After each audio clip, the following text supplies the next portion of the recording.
Fabcon, amoy nakaka-joyful!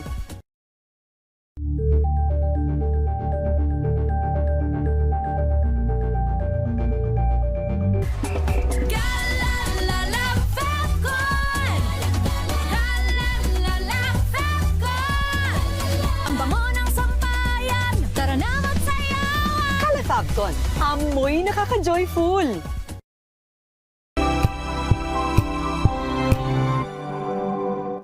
Hello, Washi! Laundry day na naman! Yay! Anong meron? Mancha ng chocolate, Oh. putik, may libag pa! Kaya natin yan! With Pride Washing Machine Detergent, may triple stain-away formula. Tanggal ang makapit, madikit, at malupit na dumit mancha. Kaya easy-easy ang labada. Mula noon hanggang ngayon! All you need is pride. All you need is pride. ACS. Sa lahat ng bagay, simula pa lang, siguraduhing max protection na. Kasi pag kulang ang proteksyon, baka madaling masira. Sa ngipin, dapat may max protection din. Max sa alaga ng Unique Toothpaste. With Max Protect Formula, help stop cavities before they start, while keeping breath fresh. Try Unique Maximum Fluoride Protection para max alaga, max protektado. ACS.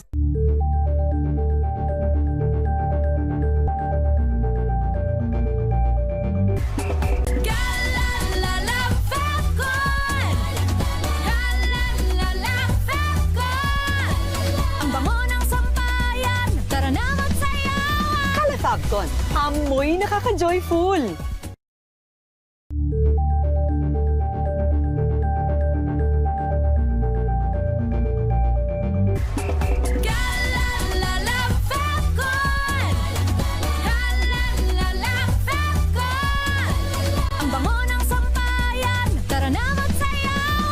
Fabcon, amoy nakaka-joyful!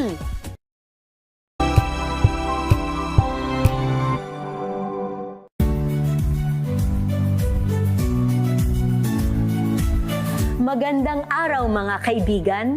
Ito po ang inyong balerina ng bayan, si Lisa Makuha Elizalde, na nag-aanyaya sa inyong samahan kami at ang aming mga espesyal na panauhin para sa kalahating oras ng masayang kwentuhan sa aming programang Art to Art, kung saan ang usapang sining at kultura ay para sa lahat. Huwag kaliligtaan, tuwing linggo, alas 3:30 ng hapon, dito lamang sa DZRH Radio, DZRH TV, at via online streaming.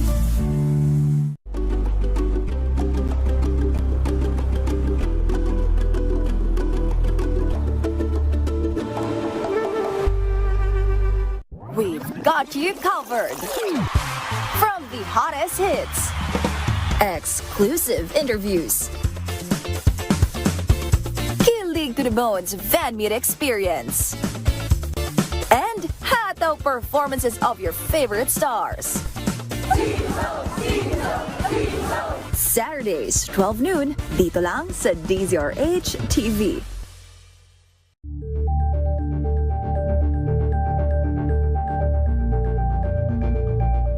Curious ka ba sa maraming bagay? Kami na ang bahala dyan.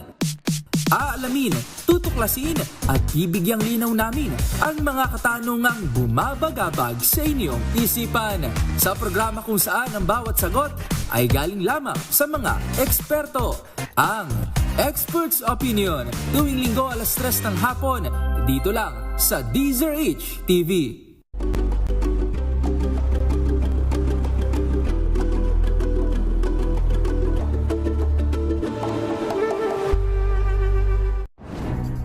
Good vibes ang hanap mo?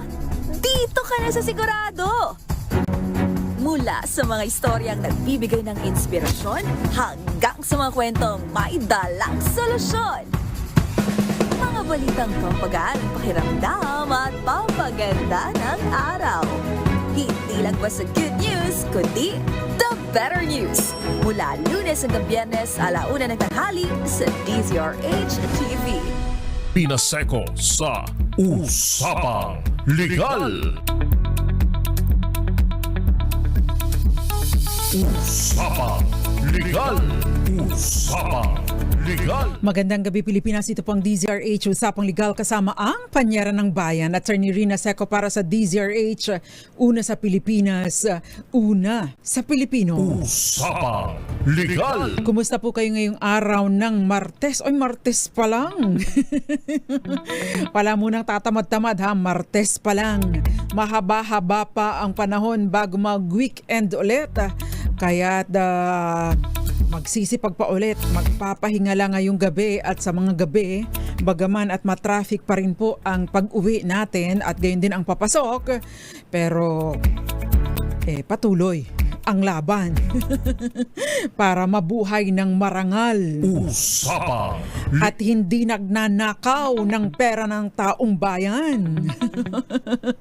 Anyway, samahan niyo po ako hanggang 7:30 ng gabi. Malungkot po ang ating usapin tonight at ito ay para sa mga magulang po at para na din sa mga bata dahil syempre talagang malagim po ang nangyari doon sa Tacloban City kung saan 3 po ang namatay at 20 estudyante pa, 20 estudyanteng iba pa ang nasugatan. 15 daw dito yung natamaan ng bala, pero yung 5 po doon na na-injure ay dahil po doon sa pagtakas, pag-iwas, pagmamadali, yung iba ay tumalon para lamang tiyakin ang kanilang kaligtasan. Usapang Legal. Talaga pong nakalulungkot at marami pong nagsasalita na wala namang alam sa batas at hindi man lang nabasa kung ano yung essence at ano rin ang sinasabi ng batas.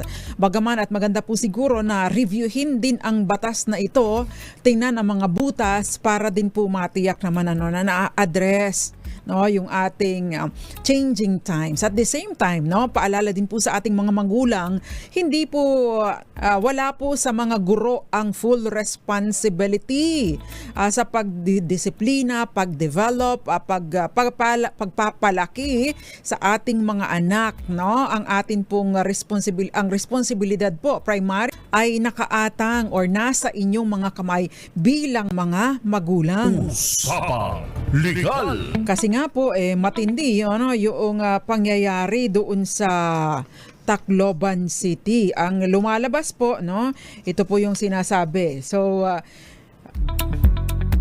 So nilinaw po ng Philippine National Police o PNP na 3 ang kumpirmadong nasawi sa pamamaril sa loob ng San Jose National High School. Ibig sabihin public eskwelahan na po ito. Sa Tacloban City kahapon, isa naman ang nasa kritikal na kalagayan sa ospital dahil po sa insidente.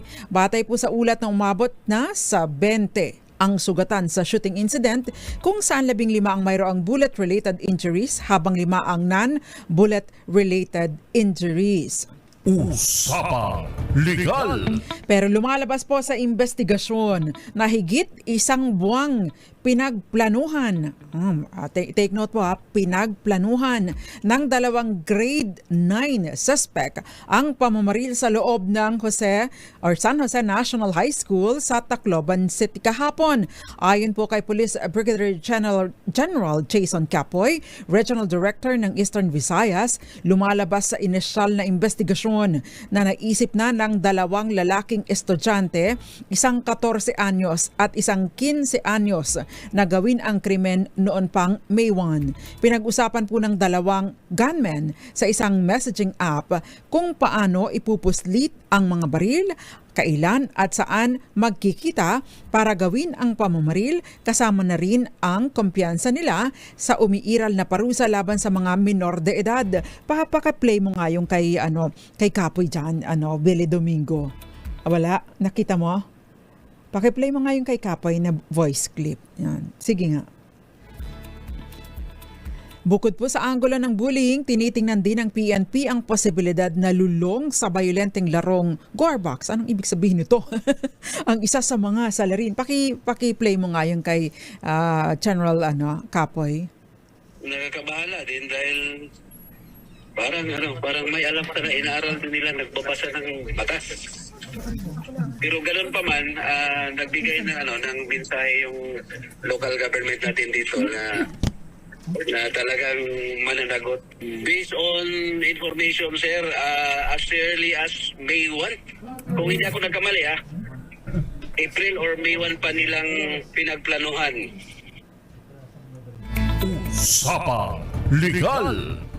Yan po ang tinig ni Brigadier General Jason Capoy, ang Regional Director ng Eastern Visayas Region. Yan. Usapang Legal. So ngayon, or tonight, tatalukayin po natin, lusot na ba talaga or wala na ba talagang pananagutan ang minor de edad na nakabaril or namaril at nakapatay? Usapang Legal. Diretsahang sagot.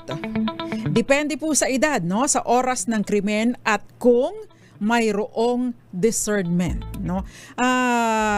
Don Bilyonaryo, would you know kung kailan ang birthday nitong 15 anyos na binabanggit? Kasi ang sinasabi po, isang 14 at isang 15 anyos, no? Take note lamang po na meron pong distinction sa batas kung ito ay 12 hanggang 15. No, 12 hanggang 15. Kung sa ilalim po ng Juvenile Justice and Welfare Act, yung RA 9344 na inamyendahan, ito po ay 2006 na batas, na inamyendahan naman ng RA 10630, no? Hindi po automatikong kulong sa ordinaryong bilangguan ang mga minor de edad. At hindi din naman po automatic kong lusot, no, ang mga minor de edad. Again, primary consideration po ang edad, kahit pa minor de edad yan. At the same time, yun pong discernment. Usapang Legal. Kung 15 anyos, 15 years old pababa, 15 pababa, no? By 15, ibig sabihin tumungtong na ng birthday. Pag 15 at 2 araw, 15 at 15 araw, abay, iba pong usapan na yan, no? 15 or hindi lalagpas sa 15, hindi sila makukulong bilang criminal punishment dahil exempt pa po sila sa criminal liability. Pero pwede po silang or ilalagay po sila sa intervention program. Usapang Legal. Sa batas po, yung sa RA 10630, ang 15 anyos or 15 years old ay yung 15 sa mismong araw ng kanilang 15th birthday. No, so yun po ang stricto po yung batas pagdating doon sa edad. So ito po yung mga usapan doon sa RA 9344 sa Section 6, gayon din sa Section 3 ng amyenda yung RA 10630, no? Dahil doon po nagkaroon ng amyenda, in-specify na po yung child is deemed to be 15 years of age on the day of the 15th anniversary of his or her birthday. Usapang Legal. So kung above 15, lagpas 15, ibig sabihin nakalipas na yung birthday niya. Pero below 18, halimbawa 15 years and 1 day hanggang 17, pwede silang makulong kung mapatutunayang kumilos sila with discernment. Usapang Legal. Ano ngayon ang ibig sabihin ng discernment? Sa juvenile justice po, yung discernment ay yung kakayahan ng bata sa oras ng paggawa ng krimen. Para maunawaan po natin, napakahalaga po yung na naiintindihan na ng bata, ng minor de edad, yung tama at mali. So yung sinasabing hindi naman tayo makukulong dyan. So hindi naman tayo makukulong dyan dahil merong yung Juvenile Welfare Act or Justice Act, ibig sabihin po naiisip na nila na mali yun. Kaya lang merong ang impression nila ay may batas na nagpapangalaga o nagpoprotekta sa kanila. Ibig sabihin na iintindihan nila na mali ang kanilang gagawin. Usapang Legal. Kailangan pong patunayan ng prosekusyon ito bilang hiwalay na sirkumstansya at beyond reasonable doubt. So kailangan ba, iniisip ko napapatayin ko siya, na mali ito. Hindi ganon, Titingnan po ang mga sirkumstansya. maaaring hindi ganun ang mga linyahan, pero kung i-analyze at iintindihin ay ganoon ang ipinupunto or itinatakbo ng usapan. Usapang Legal! So hindi po kailangan ng testigo na direktang magsasabi na may discernment yan, no? Tinitingnan po ang kabuuan ng mga ebidensya, yung mga acts. Ano ba sa Tagalog yung acts? Ginawa. Yung mga ginawa before, during, and even after the act. O, ibig sabihin yung asal at kilos, no, ng mga nasasangkot. Usapang Legal! So preliminary, ina-assess po ito ng social worker, pero no, para tingnan kung merong discernment. Pero kailangan pa rin pong tingnan at kailangan ng ebidensya to that effect. Ngayon, ang tanong ay, attorney, meron kasing screenshot, no, na lumabas sa DZRH. Meron kasing lumabas na screenshot sa DZRH na apparently merong conversation sa pagitan nitong dalawang nasasangkot, itong dalawang namaril at nakapatay at nakasugat ng maraming iba pa. So, ano bang ibig sabihin nito? Maaari bang magamit? No? Maaari bang magamit itong Messenger, tama ito Lakay, Messenger conversation, Facebook Messenger conversation ng mga batang ito? Usapang Legal! Meron pong particular sa ating rules, no, sa rules of court, yung paggamit ng mga digital, no, ganitong mga ebidensya. Subject po ito sa authentication, no. Hindi po ibig sabihin ay hindi ito magagamit.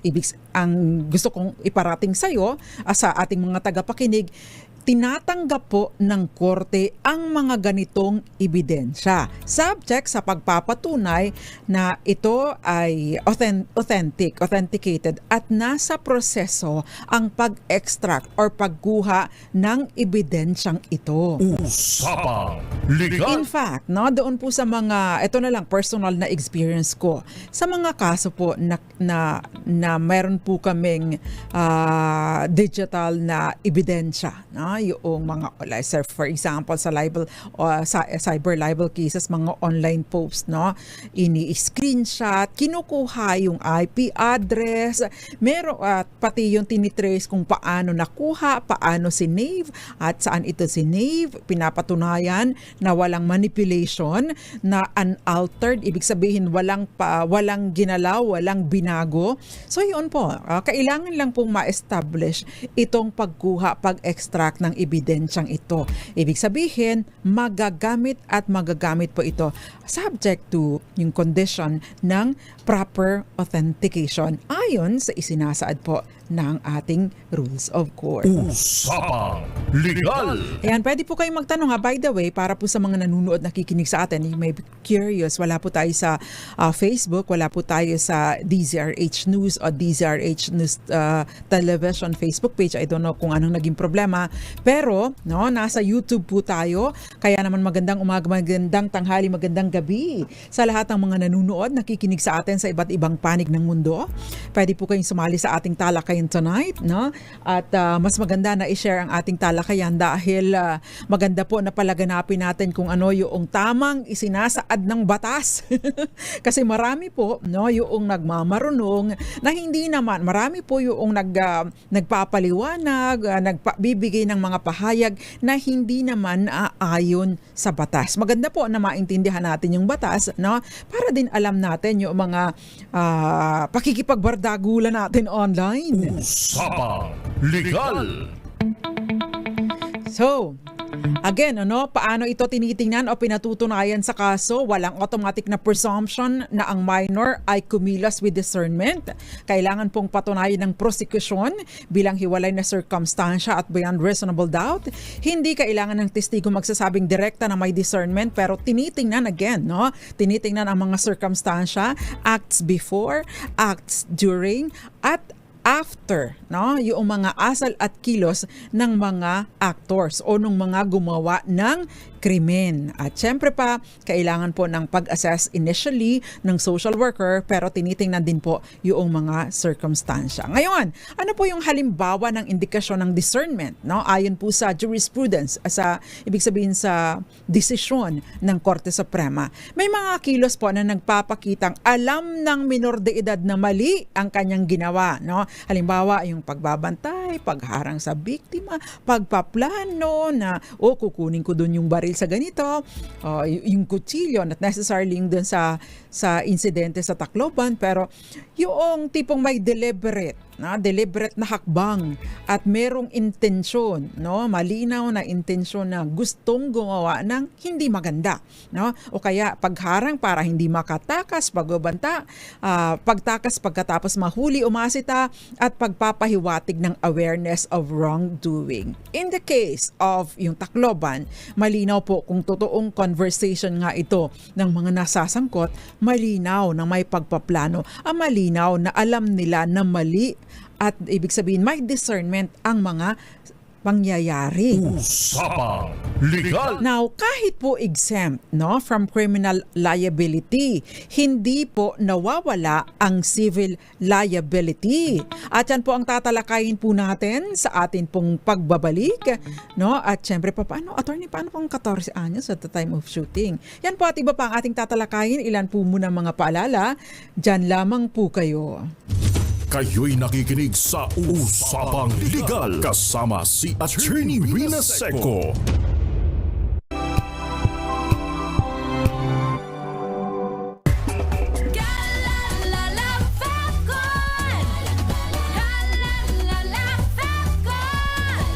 Ang bango ng sampayan, tara na magsayawan! Kalafabton, amoy nakaka-joyful.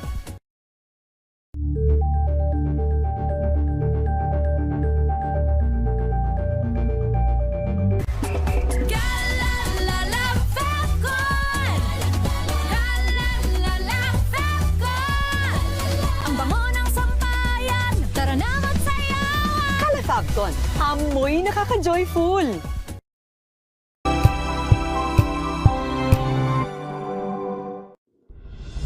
Tuloy-tuloy ang pagtulong, tuloy-tuloy ang pagseserbisyo at tuloy-tuloy ang balitaan kasama si May Binauhan sa Operation Tulong mula Lunes hanggang Biyernes.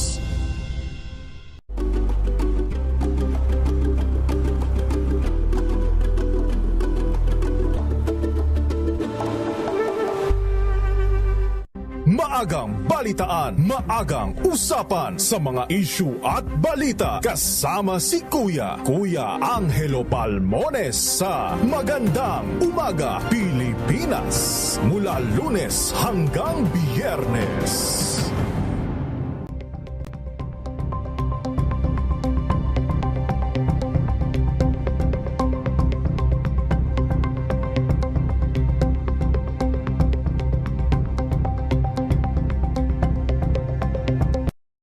Mga balitang gigising sa inyong umaga. Mga balitang kailangan mong malaman. Mapapakinggan sa ACS Balita sa 2x2 kasama sina Anthony Taberna at Jerry Baha. Lunes hanggang Biyernes.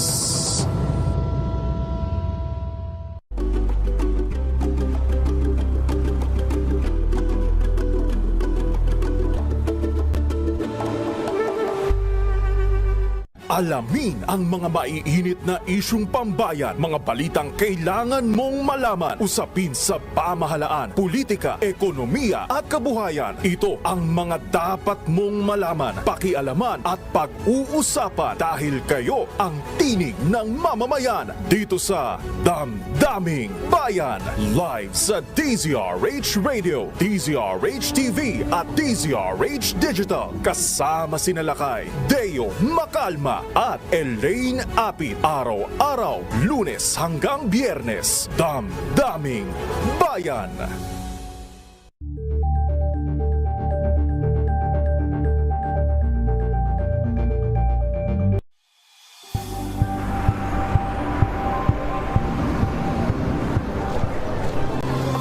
mga eksperto. Dito lang sa Expert Opinion. Ito ang The Better News. TNVS, trending and value show. Kwento, iba't ibang anggulo. Dito sa Point of View. Bawat pananagutan ating tatalakayin dito sa Hoy. Bawal yan. Pilipino, dito lang sa Deezer. Massive entertainment and lifestyle. Ito ang MBC TV Network News.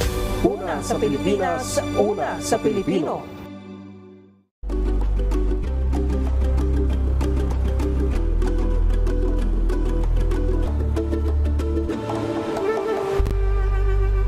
Tumunog na ang gandingan para sa kalikasan. Ang itinanghal bilang Best AM Radio Program Host ay si Cesar Chavez para sa special on Saturday ng DZRH.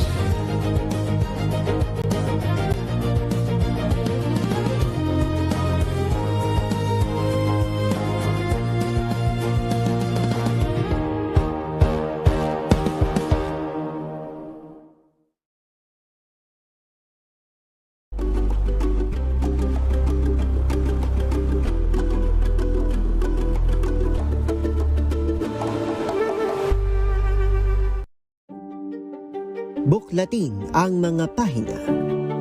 Pakinggan ang boses ng lipunan. Tunghayan ang mga issue mula sa ibang katayuan. Nakakalungkot kasi deserve ba namin ng ganito? Na hindi nila alam kung ano talaga yung kanilang mga karapatan. Yung gobyerno, tinulungan nila yung kanilang magsasaka. Pinapatahimik tayong lahat using various laws. Through education, kayang-kaya nating baguhin yung ganitong klaseng pag-iisip. Isang kwento, iba't ibang anggulo. Dito sa Point of View. Attorney Rina Seco. Usapang Legal. Nagbabalik po ang DZRH Usapang Legal kasama ang Panyaran ng Bayan, Attorney Rina Seco. Magandang umaga, magandang tanghali, magandang gabi sa lahat ng mga nanunood, nakikinig sa atin sa iba't ibang panig ng mundo. Pasensya na po kayo, hindi ko kayo lahat mabati. Mr. Gabby Andal, magandang gabi po sa inyo. Teresita Atienza, si Catalina Rivera, magandang gabi po sa inyo. Mami Belen Rivera, magandang gabi. Teresita Atienza, Andy, magandang gabi. Joy Garimbao at Jerry Sumagay, Long Beach, magandang gabi sa iyo. Gayon din sa iyo, maraming iba pa nanunood sa atin.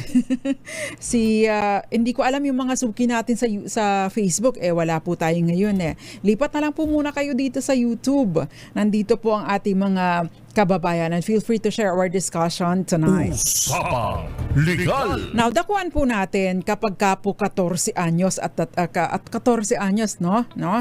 At the time of shooting. But before that, kahit exempt po sa criminal liability, meron pong tinatawag na civil liability, daños perwisyo.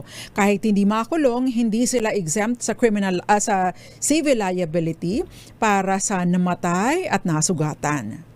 So may pananagutan pa rin po, pero hindi po pareho ang pananagutan ng 14 at 15 or 14 at 15 anyos sa criminal liability sa ilalim po ng Juvenile Justice and Welfare Act. Pero laging may civil liability. Usapang Legal. So sa 14 anyos po at the time of shooting, exempt siya sa criminal liability. Ito lang po exempt sa criminal liability generally, at dadaan po siya sa intervention program, hindi sa regular na paglilitis. Ibig pong sabihin, dadaan pa rin po siya sa proseso at hindi po siya yung tipong palalayain at gagala-gala para makagawa ulit ng krimen.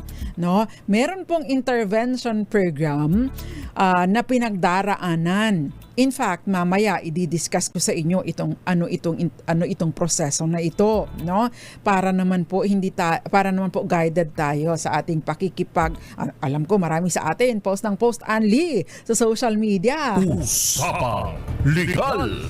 Pero, no, meron pong tinatawag na special rule. O, dito na ngayon pumapasok. Ay, paano yan, attorney? Nakapatay, ginagamit sa pagdodroga, ginagawang tulak, o kaya nagnanakaw, attorney, nang didistrong ka ng pinto, no?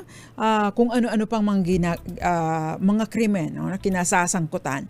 Kapag po, no, 12 anyos o kaya 12 hanggang 15 anyos pero nakakumit po ng serious crimes, no? Ito na po yung pumapasok na parang hindi alam ni Senator Robin Padilla. Dito na po pumapasok yung special rule sa 12 to 15 who commit serious crimes, no? Kapag po ang krimen ay kabilang sa mga tinatawag na serious crimes sa ilalim po ng RA 10630, yung pong amyenda sa Juvenile Justice Welfare Act, no? Sa Section 20A po nito, yun pong mga serious crimes. Yung halimbawa po ay murder, robbery with homicide, rape, at iba pa, no? Ito pong mga krimen na ito sa special rule. Ito po yung may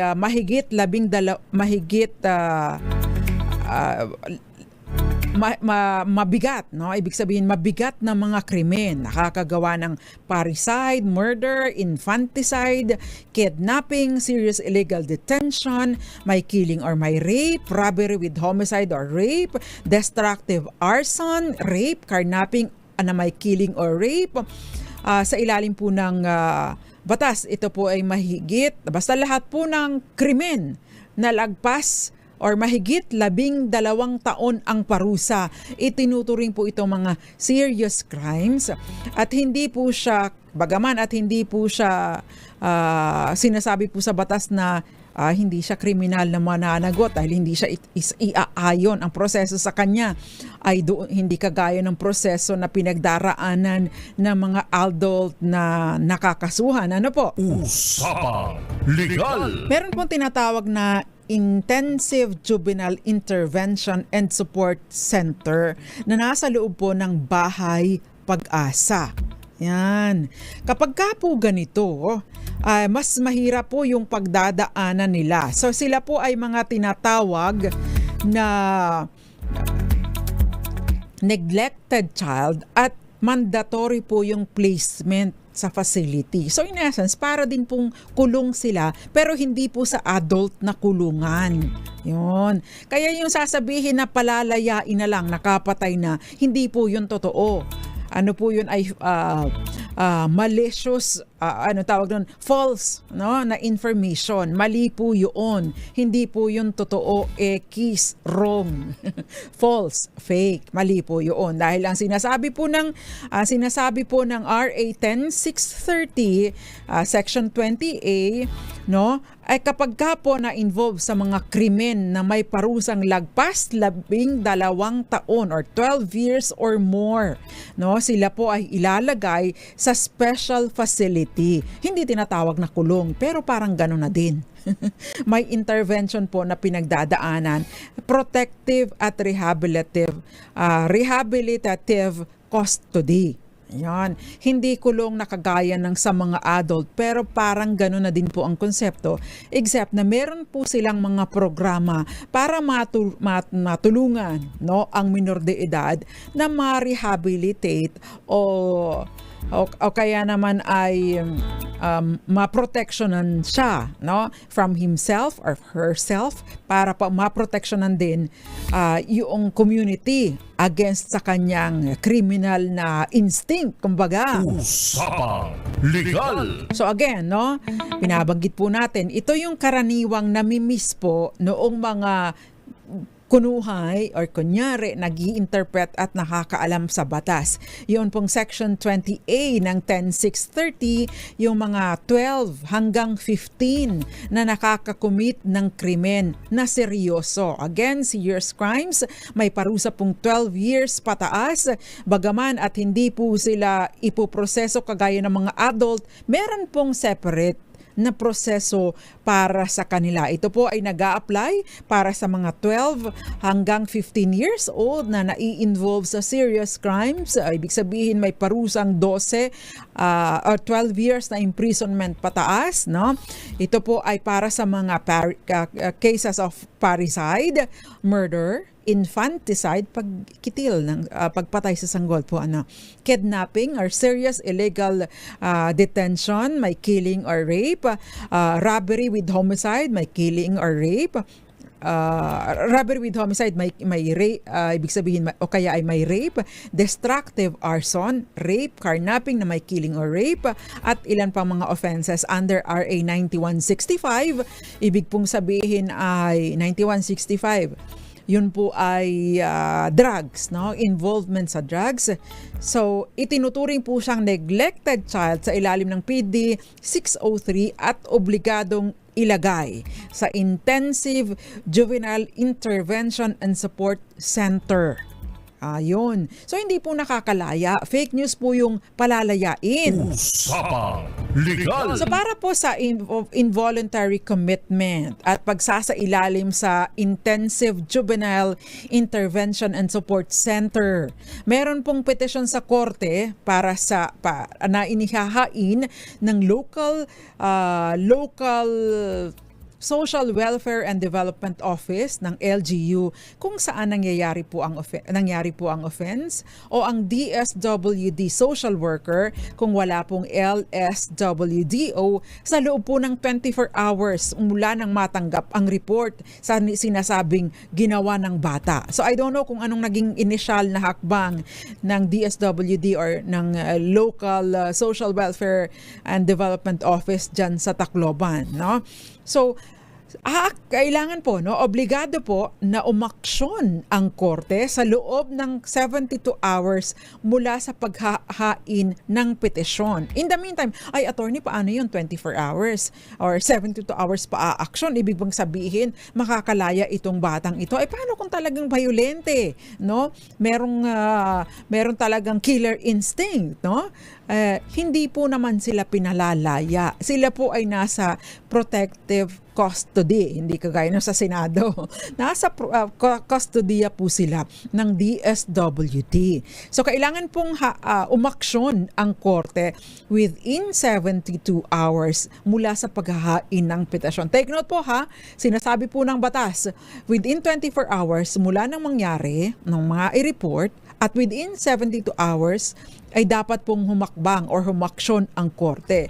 So, yung may panahon po ng placement, itinatakda po ng korte ang initial period sa Intensive Juvenile Intervention and Support Center sa loob ng hindi bababa ng 1 taon. At within that period, ay bago po matapos yung 1 taon, no, i-evaluate po ulit ito. So, magkakaroon po ng multidisciplinary team na maghahain sa korte ng case study at progress report, kasama po yung psychiatric evaluation at rekomendasyon kung magpapatuloy pa po ba siya doon sa Intensive Juvenile Intervention and Support Center. Usapang Legal! Kasama din po, no, yung ulat, no, kasama yung ulat sa serbisyong ibinibigay sa pamilya at pagsunod ng magulang sa intervention. Ini-involve po yung mga magulang dito. So hindi lusot ang mga magulang, So magkakaroon po ng final determination ang korte. Magpapasya po ang korte kung handa na ang bata na reintegration or kailangan pang ituloy ang center-based rehabilitation at magtatakda ng susunod na assessment o hearing. Usapang Legal! Kaya to answer your question, Mr. Santi Elizalde, to answer your question, Miss Teresita Atienza, hindi po kagaya ng proseso ng mga adult. May special na proseso na pagdadaanan itong tinatawag na children in conflict with the law. Hindi pa po sila tinatawag na kriminal. Usapang Legal!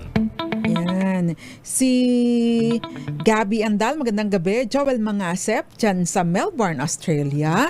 Ang sabi Teresita, ganun pala, hindi kulong sa Bilibid. Iba po ang venue nila. Iba po ang pagtutuloyan nila, hindi po sa Bilibid. Hindi po pinagsasama yung mga bata children in conflict with the law sa mga adult offenders, no? Imagine nyo lang kung paano nalang ang safety ng mga minor de edad kapag sila po ay napagtripan ng mga adult, hindi po ba? Sabi ni Robin, ibaba sa 10 years old ang batas. Sabi po yun ni Ginoong Robin. Marjorie Recta, magandang gabi. Ma'am Grace Recta, magandang gabi po sa inyo. Sabi, ilang taon makukulong ang gumawa ng serious crimes? Depende po. Hindi po kulong ang tawag sa kanila.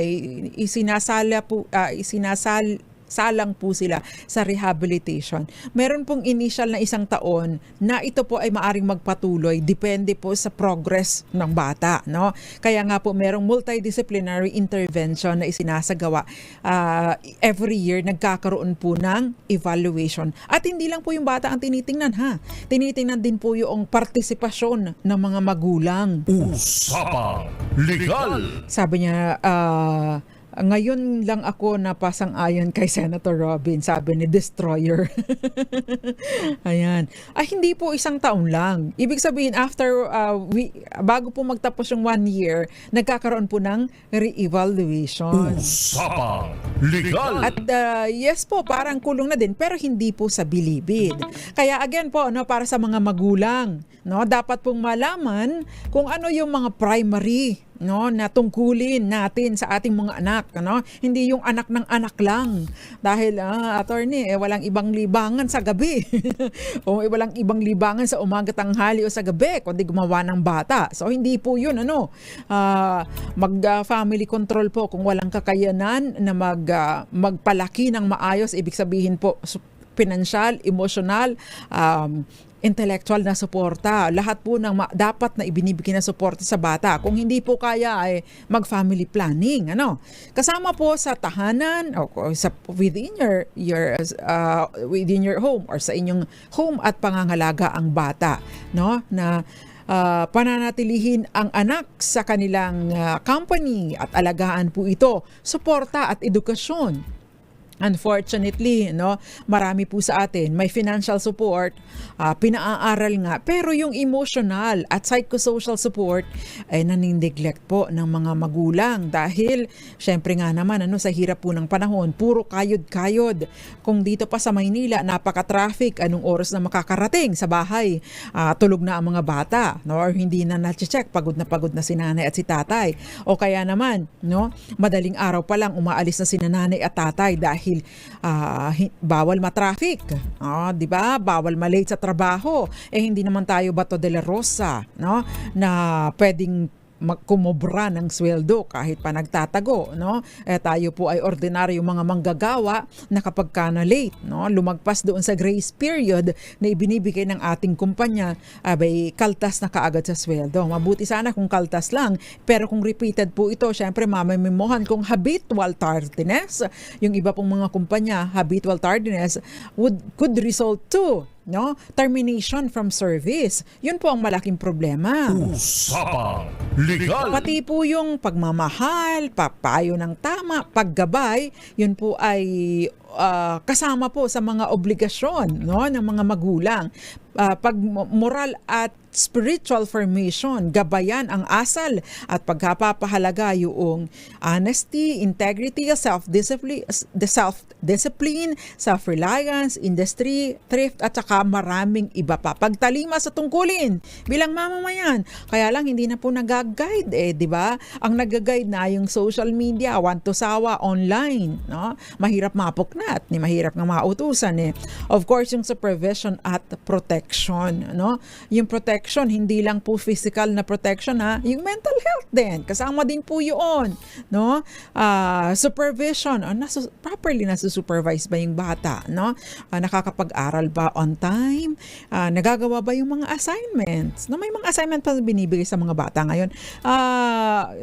Nagbibigay pa ba ng assignment sa mga bata ngayon? Kasi di ba nung pandemic parang bawal bawal magbigay ng assignment sa mga bata. Kasi kung kami talagang bugbog sa mga assignments, hindi po ba? Hindi bugbog physically ha. So, paghingin, disiplina at paghingi ng paggalang, dapat yan mga yan, kailangan pong nabibigay ng magulang sa mga bata. Usapang Legal!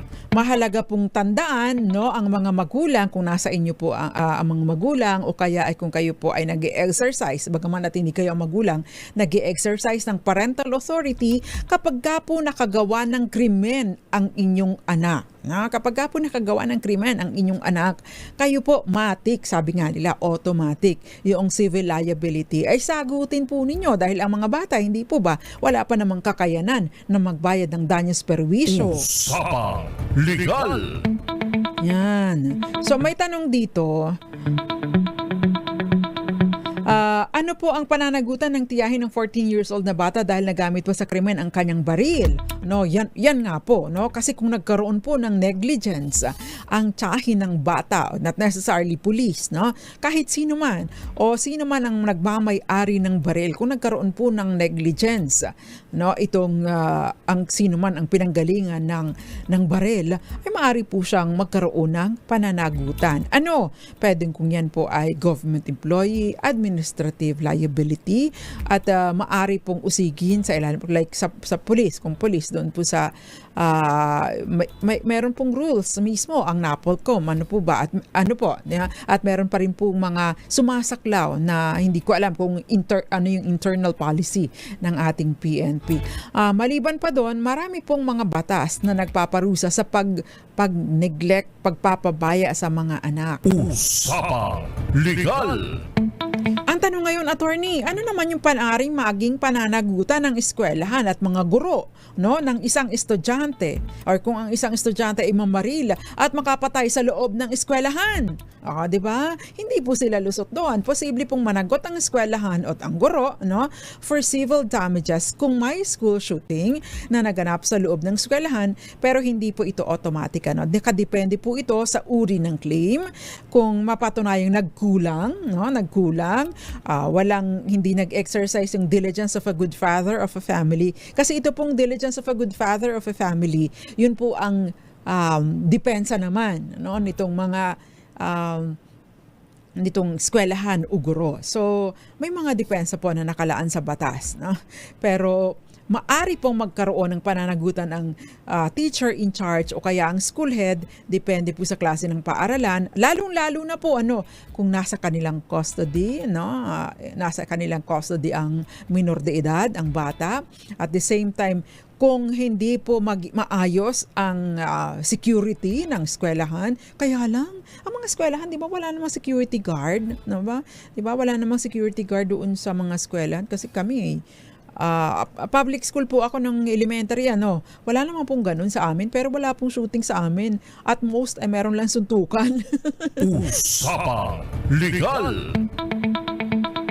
Attorney, legal ba yung tinuruan ng pulis na gumamit ang pamangkin ng parang hindi pa po akma, di ba? Hindi po akma na gumamit or paghawakin ng baril ang mga minor de edad. Kaya isa din yan sa dapat na tinitingnan, Ma'am Teresita Atienza.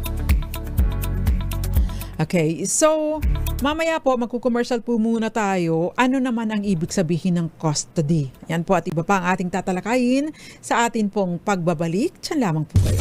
Kayo'y nakikinig sa Usapang Legal kasama si Attorney Rina Seco.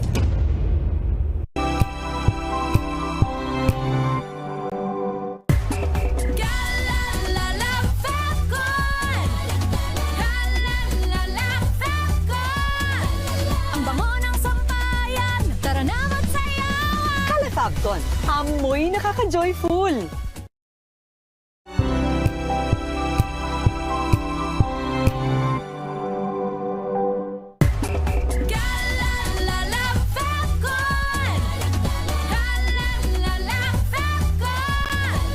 Ang bango ng sampayan, tara na magsayawan. Fabcon, amoy nakaka-joyful.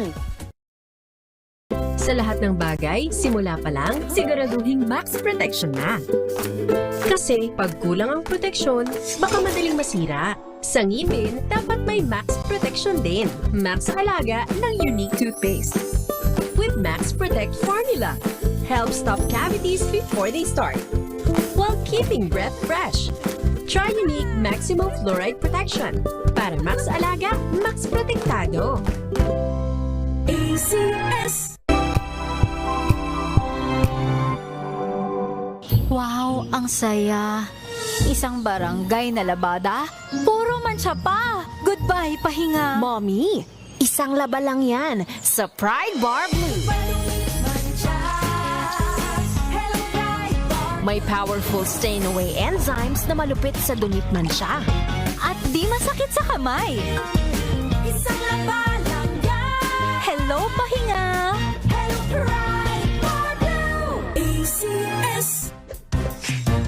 Ang galing-galing mo! Smart dishwashing paste ko. Pritong ulam na masebo, plato ng kaldero. Tanggaling for everyday. Ganyan pag smart ang dishwashing paste. May double tanggaling formula. Tanggal ang sebo, tanggal ang bakterya. Pahit para walang bahid, linis fantastic sa metal at plastic. Number 1 ko to! Tanggaling-galing mo! Smart dishwashing paste. ACS. May nagbago. May arte. May budget. Akala nyo lang yon. So solid. White Rose Papaya, wow, White Rose. White Rose Papaya, wow, White Rose. White Rose Papaya. May glow up with White Rose Papaya. White Rose Papaya. May puti power times 2 kasi may papaya at niacinamide. May shea butter and tea tree oil pa. Kutis sulit ang glow up. Glow up with White Rose Papaya. White Rose Papaya. Kutis sulit ang glow up. ACS.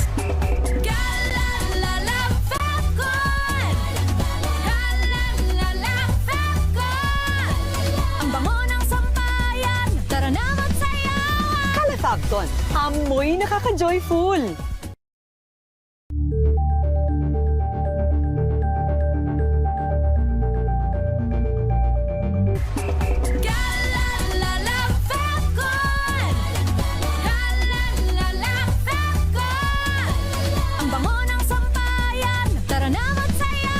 Calefacton, amoy nakaka-joyful.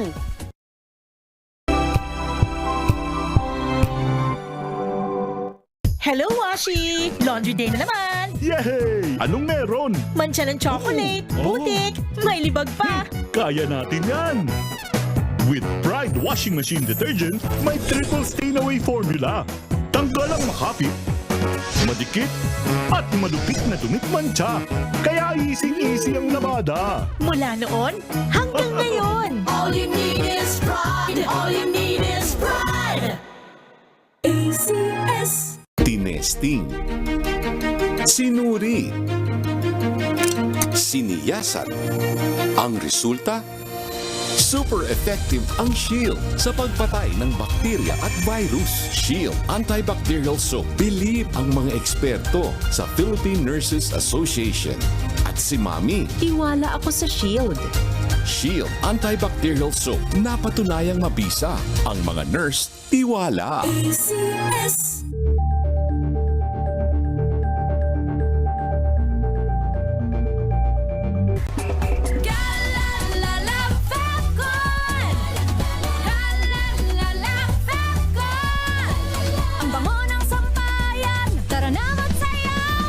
Calefacton, amoy nakaka-joyful.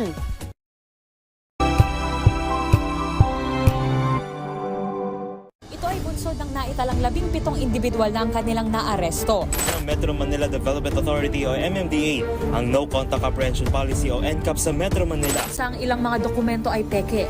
Hindi rin legal ang employment na ipinangako sa kanila. Sa mata ng batas, mananagot ang sangkot at may sala. Dahil sa bawat paglabag, may karampatang parusa. Alamin ang mga pananagutan sa likod ng mga bawal. Dito sa Hoy! Bawal Yan! Tuwing Sabado, alas 11:30 ng umaga. Dito lang sa DZRH TV.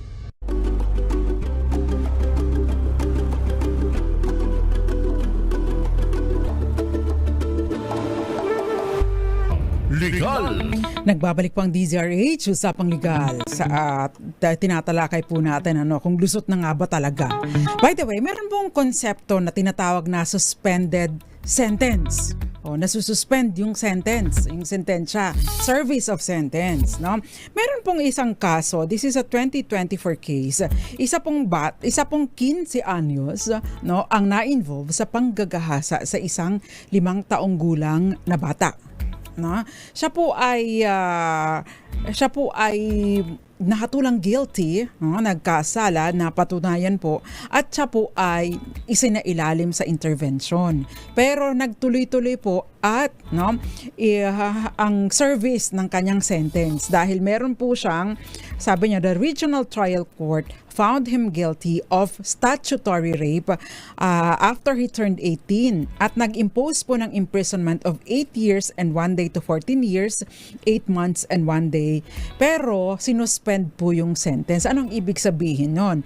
In the meantime, no, hindi pa, dahil minor de edad pa po siya, hindi siya maaaring isali doon sa adult, dyan sa sinasabi nga ni Miss Ma'am Teresita ba yun? na bilibid, no? So ipinadala po siya ipinadala siya doon sa isang farm, no? Para doon po siya turuan ng disiplina at sumailalim sa intervention program. Yun pong crime na qualified rape ay napatunayan and ordered the suspension of his sentence. So, doon po sa Section 14 ng RA 9344, kung ang CICL po ay dumating na sa 18 while under suspended sentence, maari po silang ma-discharge or order ng execution ng kanilang sentensya or extend the suspended sentence for a period or until they reach the maximum age of 21. So na-transfer po siya sa Davao Prison and Penal Farm and is now 25 years old. So, ibig pong sabihin, nagkakaroon pa rin po or pinananagot pa rin po, especially kapag ka po may discernment. Usapang Legal! Tama ka, Gael. Yung may picture yung bata na nagpa-practice ng shooting, malaking indikasyon din yun. I-consider din yung kanilang conversation. Basta po ma-establish, no, na ito po ay authentic. No? So, ayan. Okay. So yan po ang wala na pala tayong oras kasi meron po, by the way, kapag ka po mapatunayan na nagkaroon ng bullying sa eskwelahan, no? Pagkatapos ito po ang nagdulot, no, nag-udyok doon sa mga bata na gumawa nito, maari pa rin pong managot ang eskwelahan dahil ang mga eskwelahan po dapat merong anti-bullying mechanisms kung saan dapat po ay stricto, no, na pinatutupad ng eskwelahan. Required po yung mga anti-bullying policies at reporting mechanisms, kayon din po yung counseling at kailangan po silang mag-investigate ng bullying. So may pananagutan po talaga ang eskwelahan. Okay. So dahil po kasama sa usapan ngayon yung pagdidisiplina ng mga bata, ang tanong ngayon, pwede bang paluin ang bata bilang bahagi ng disiplina? Yan ngayon. Kasi papaluin sa pet. No? Pwede, pero mahigpit po ang limitasyon. No? Pinapayagan ng batas ang reasonable or moderate na pagdidisiplina, pero bawal po yung excessive o violente na pananakit. No? So anumang pamaraan na nagdudulot ng injury sa bata or physical or psychological injury at may layuning ipahiya or i-degrade or i-demean ang bata, bawal po yun. Pero yung simpleng disiplina, pagtapik, basta hindi po not in a degrading manner, pinapayagan po yun ng batas. Usapang Legal! Sa SPD 603, meron pong right to discipline a child para sa paghubog ng mabuting karakter. Kaya yung sinasabi, bawal paluin ng bata. Pwede pong paluin ng bata basta hindi po yung nakasasakit na maari ng matuloy-tuloy sa ospital. No? Pero yung pong mga bata, no, bawal po pag-eskwelahan, bawal po ang corporal punishment. Nakasaad po yan mismo sa ating batas. Diyan po sa mga eskwelahan, no corporal punishment. Kayo'y nakikinig sa Usapang Legal kasama si Attorney Rina Seco. Dakuan po muna natin ating yung kring-kring panalo malakas sa telepono promo dahil nagpapatuloy po ang ating promo. Nagbibigay tayo ng 500 pesos para po sa maswerteng nakaregister sa atin at tatawagan or tinawagan ng ating newsroom. Magandang gabi po sa inyo. Parang wala. Yuhu! Nawala. Paano ba? Bakit pa napuputol? Dahil sa ulan ba yan? Magandang gabi po sa inyo. Magandang gabi po, Kapina. Yes, magandang gabi. Ano pong pangalan nila, ma'am? Ano po, Christine Aubrey Rivera po. Ang ganda ng pangalan. Taga saan po kayo, ma'am? Laguna po. Okay, ang pinakamahirap pong tanong.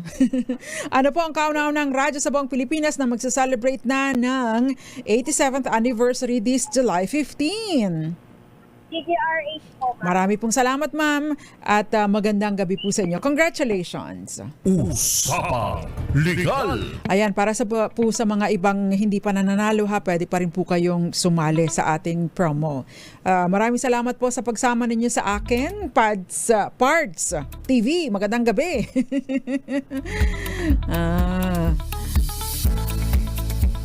Okay, maraming salamat po sa pagsama ninyo sa akin. Hindi ko nabasa ang lahat ng mga messages. Hopefully, by tomorrow, para kay Attorney Cam, ay available na ang ating Facebook, ang RH News at DZRH TV. Nakasama ko po sa kabilang side, Billy Domingo at mga taga DZRH News Television. Hanggang bukas for Attorney Cam, on Thursday for me. Same time, same station, same social media platforms. Ako po ang panyara ng bayan, Attorney Rina Seco. At muli niyo ako maririnig on Thursday. Dito lang po sa DZRH, una sa Pilipinas, una sa Pilipino. Sumainyo ang mga dagdag kaalaman sa batas. Hatid ng Panyera ng Bayan, Attorney Rina Seco sa Usapang Legal. Usapang Legal.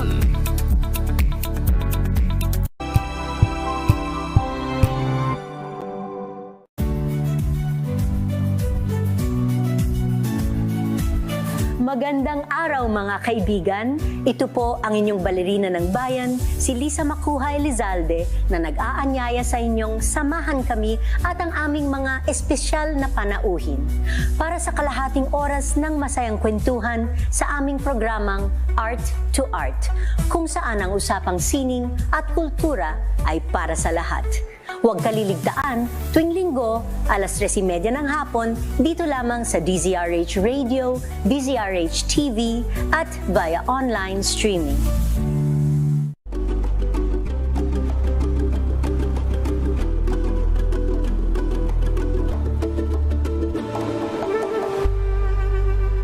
We've got you covered. From the hottest hits, exclusive interviews,